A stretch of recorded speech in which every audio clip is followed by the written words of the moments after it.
Mislim da je to zadnjih godina najbolje osmišljen projekt, stoga što je možda jedini koji nudi i zapravo radi na tome da kroz cijelu godinu damo nešto humanitarno od sebe. Ideja je izvrsna, znači jedno ugodno druženje, a pomagati ljudima koji su potrebni. Želim večeri s porukom da u sljedećim akcijama isto budete tako uspješni, da i u drugim županijama sa županima, načelnicima, gradonačelnicima prikupite čim više sredstava. Ideja je za svaku pohvalu, a još kad znaš da iza toga je neka humanitarna ideja kojom pomažeš djeci ili bilo kome je pomoć potrebna, onda ti je u stvari zadovoljstvo veće.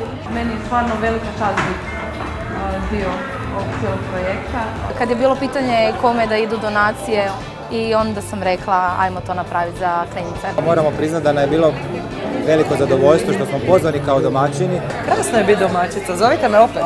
Jako dobro se sjećam kao domaćin večere s porukom. Odlično. Presretni. Nikad bolje. Lijepa stvar.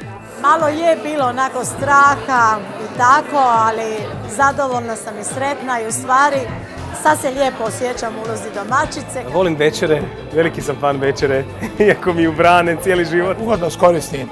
Ja sam znao čim dođem kod Danice Martinović ovdje i Roberta prijatelja, da ona to spojila ugodno skoristim. Čast je i zadovoljstvo da prisustvovati ovakve stvari, pogotovo biti dio toga, znači pomoć nekome kome je to potrebito. Jako mi je lijepo, drago mi je da je ovakva inicijativa krenula. Zadovoljstvo je da možemo pomoći raznim udrugama, djeci, bolesnima, onima kojima je potrebna pomoć. To je najbitnije, sudjelovati koliko god, kako god. Mislim da je jako dobro da to bude čitavu godinu, periodički, i da se senzibiliziraju ljudi različitih profila. Mislim da je lijepo raditi dobro, mislim da je dobro biti dobar, mislim da je lijepo pomoći ljudima ako to možeš, a i da je zapravo nema, to te podsjeća na nekakve vrijednosti u životu koje zapravo svi zaboravljaju. Da kroz jedno druženje uz hranu, što sigurno je jedan od velikih užitaka, napravimo zapravo nešto što je puno važnije. Spojiti hranu koju obožavam i pripremati jest sa nekakvim dobrim ciljom, još kad su u pitanju djeca, tu ste me takli. Moram pohvaliti organizaciju i općenito tu ideju jer je fenomenalna. Projekat je hvale vrijedan, bez ikakve kurtoazije. Ja sam toliko puna i toliko ispunjena i toliko sretna.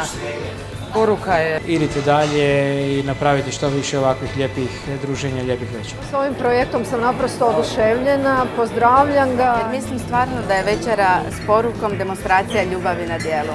Prvi spoj gastronomije i humanitarnog djelovanja. Nadam se da ćemo našim doprinosom pomoći u drugim večerima tokom cijele godine. Drago mi je da postoji ovakav jedan prekrasan projekt koji kontinuirano pomaže. Odličan osjećaj, posebno zbog puno zanimljivih razgovora koji se vode ovdje.